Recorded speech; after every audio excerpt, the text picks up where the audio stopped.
You're tuning into Black and White Sports on YouTube. The no-holds-barred truth on sports. The main event starts. All right, Black and White Sports supporters. Well, here we are again. Stephanie White has made comments on the fact that she did not back her own players after the Dijonai Carrington clothesline from hell incident the other day, in which she came out and said, "Oh, Dijonai's she's not a dirty player. She just plays real hard. Blah, blah, blah, blah, blah." I mean, look, she turns into the Charlie Brown teacher pretty quickly with a lot of people. At least with me, she does. The moment I realize she's going to do it again and not back her own player, yeah, I'm out. I got to tell you, one of the most obvious traits of a terrible leader, not taking any responsibility for your actions. And in a business that requires people to consume and be a customer, one of the other worst things you can do as an organization, in this case as a league and as a team, Indiana Fever, is blame your fans. The fans are the problem. Now, she's already, when she defended Alyssa Thomas, she told 65% of the fandom, go look up election numbers. Oh, yeah, I said it. She told 65% of the fans to get out. We don't want you as fans. And I won't lie to you.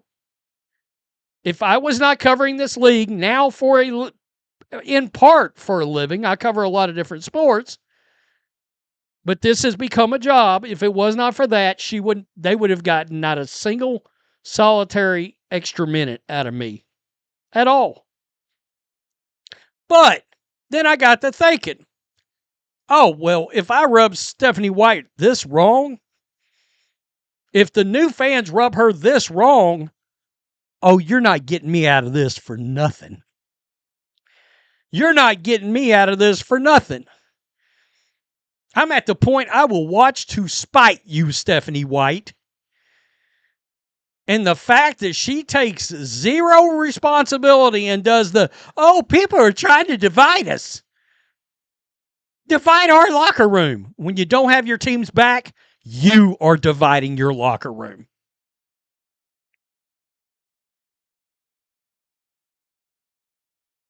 She could be one of the worst leaders I have ever seen in sports. And I cover a lot of different sports. Here we go.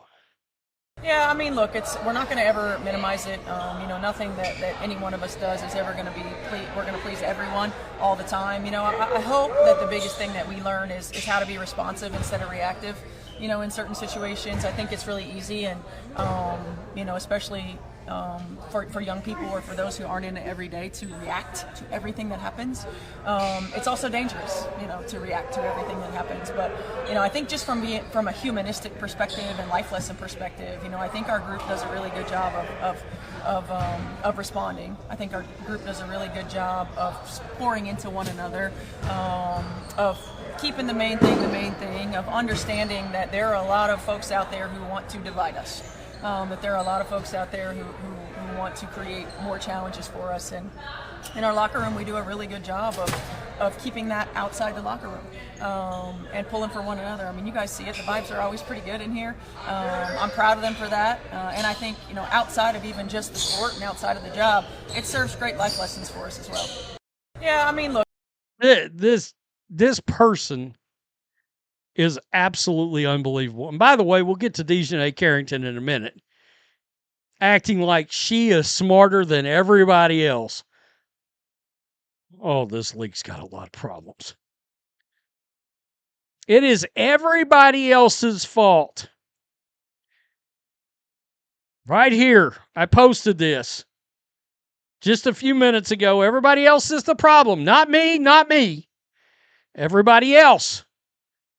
Zero responsibility as a leader. Once again, blame the fans. That's great for your league that's never turned a profit. It's your fault. It's your fault. Ben Daniel, it's your fault. Venom, it's your fault. Dan Dockage, it's your fault. Jason Whitlock, it's your fault. Dan Patrick, looking at you, guess what? Your fault. It's everybody else's fault that's not afraid to say the truth out loud. We saw the reaction of your players in real time.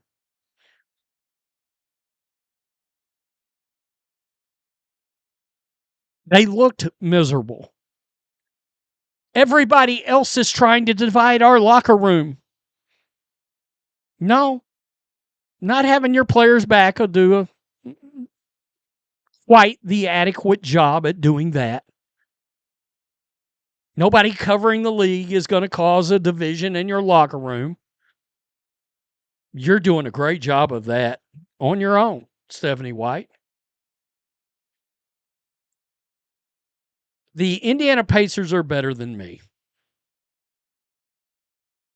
I probably would have let her go after.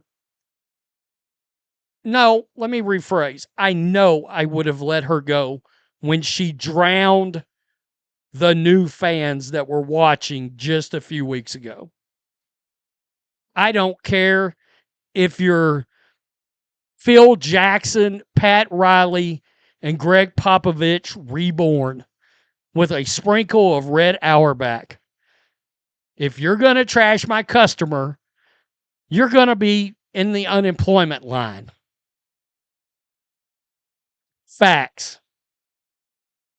Her basketball skill as a coach becomes secondary to me at that point because I'm worried about my business. Plain and simple. My boy Johnny Root of Outkick. What's up, Johnny? Shared this. DJ Carrington trying to school all of you as if her left-wing education makes her somehow smarter. There's a certain thing called common sense. I'm not impressed by her Stanford education. I don't know about you guys. I would have never dreamed she went to Stanford, as ghetto and thuggy as she acts. But left-wing universities, they sort of condone that kind of thing now, don't they? This is why, no disrespect to anybody that's got one of these degrees, but she's probably got some social degree, yada, yada, yada. You know, I wouldn't wipe my ass with it. Too coarse.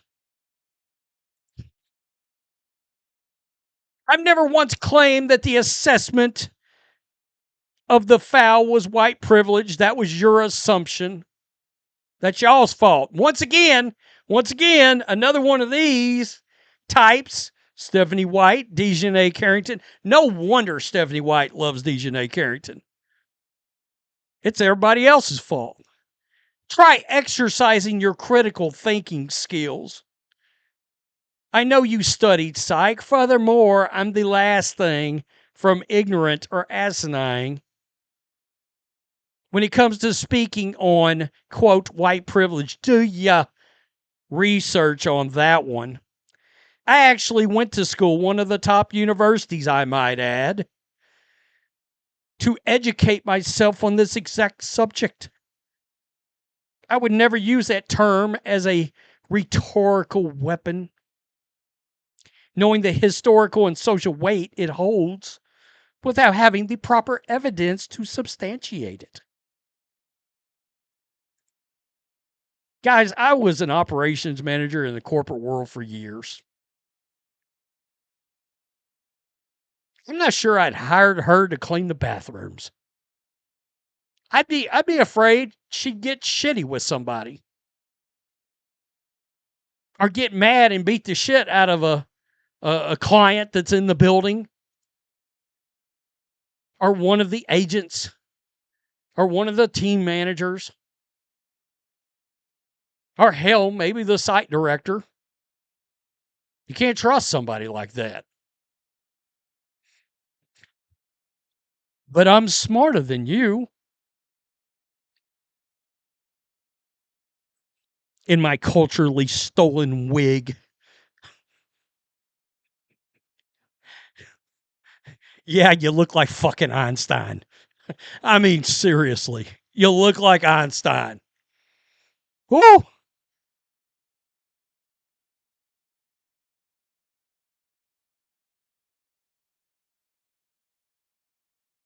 Agenda, agenda, agenda. She just said a lot of things to say, I've got no justification for me pulling white privilege out and throwing it out on the table, but I'm going to act like I know what I'm talking about. Y'all are too stupid to figure it out. By the way, that's after actually some race baiters out there called her out on it. That was like, you clotheslined a different player and you're calling this white privilege because you got thrown out? Is that, I mean, over your actions? Question mark? I thought I'd use sign language in case she, because her third grade Stanford education might not, you know. Look at this dumb redneck right here. All right. Just because I got a little country twang don't mean I'm all the neurons, they're firing. Tell me what you think, folks. It's y'all's fault. It's y'all's fault. It's your fault, all of you fans. Here we are, the Disney Corporation moment. We are firmly there. Disney turned on their fans because their fans called them out about 6 years ago. And now a hell of a lot of Disney products are dead on arrival. Just point that out. The biggest one being the greatest IP ever, Star Wars.